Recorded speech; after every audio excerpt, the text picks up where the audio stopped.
For more on countries with long life expectancies and the economic impact they have, I'm joined by Paul Irving from the Center for the Future of Aging at the Milken Institute. Paul, thanks for joining us. Thanks, Michelle. Pleasure to be here. Paul, is there a correlation between countries with the strongest, best performing economies and the highest life expectancy rates? Is it a surprise that the U.S. is not on top of that list, being the strongest economy, having a life expectancy rate of around 79 years?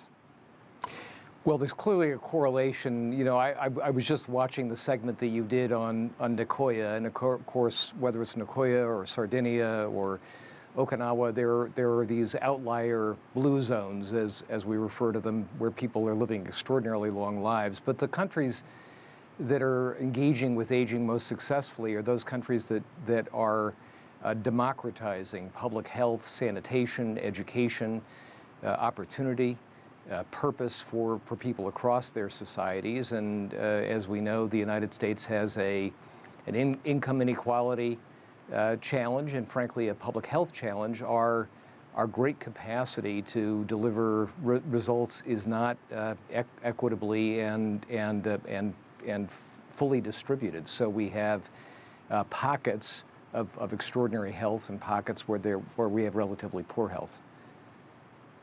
Well, Paul, when you have the life expectancy rate so high, what are the economic burdens of countries with those large older population groups?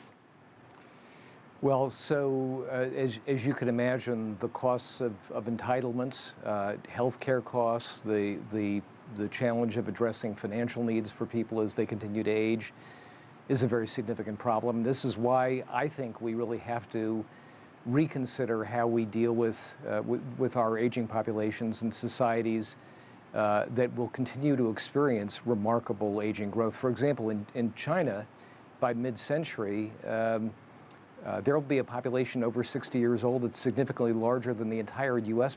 population. And of course, populations are aging across the globe, really with the exception of a few small pockets in sub-Saharan Africa and places in the Middle East and the like. So this is a global challenge, and it's one that we really need to address. We need to think differently about aging. To be specifically responsive, we think about Michelle, dependency ratios. That is the relationship of the number of people who are considered to be of employment age with those who are considered to be outside of employment age. And my assertion is we have to change that calculus. We have to encourage and enable people to continue to work so that they can not only attain maximum health, but frankly mitigate the impacts of financial risk of old age. Well, this has been an issue that's being pushed for in several countries. Should the retirement age be increased as people live longer and are, well, younger for longer? Well, I think, look, I don't believe in mandates. I don't think that we should be forcing people to work who are either unable to work or disinclined to work. But I certainly think we need to address ageism and the general notion that at some stage, one, by definition, loses the capacity to add value. In fact, what we know increasingly about older workers is that they provide balance. They bring, obviously, experience, wisdom, and judgment to their positions. Those of us who saw the recent film The Intern or Best Exotic Marigold Hotel saw examples of the connection between older people and younger people. So yes, roughly a third or so of older people suffer cognitive decline, nearly 50% over 85. But the notion that someone in their 50s or 60s should be encouraged out of the workplace, to me, is absurd. It's a 20th century construct that no longer relates to the reality of longevity today or the longevity that we're going to experience in the coming decades. Yeah, Paul, I completely agree, and it's particularly about the movie The Intern showing the benefit. But beyond having elderly people benefiting a work environment, doesn't the increased population of old people also create new industries? Doesn't it provide other economic benefits and an increase to GDP in the sense of elderly care, retirement homes, farmer opportunities? What are the benefits from that perspective? I couldn't agree. Your question is spot on, and I couldn't agree with your premise more.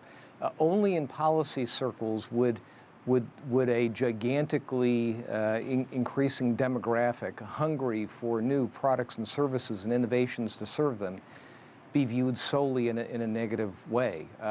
We will by mid-century globally have more people over 60 than children and teenagers.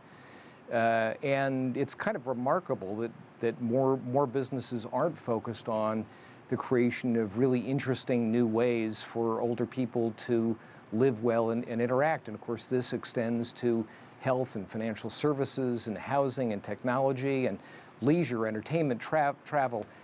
Every company in the United States and around the globe, certainly in China, every company should have some kind of skunkworks project focused on this changing demographic. Economic growth occurs demonstrably at the intersection of demographic change and innovation, and there is no more exciting opportunity in that regard in the world than the opportunity that we are now facing from an aging population. So when I speak to young people about this on college campuses, I always say for those who are interested in starting businesses and new ventures and exciting technologies, what they should be doing is designing them for an aging demographic. There's a lot of money to be made. Yeah, absolutely. Thanks so much, Paul Irving from the Center for the Future of Aging at the Milken Institute.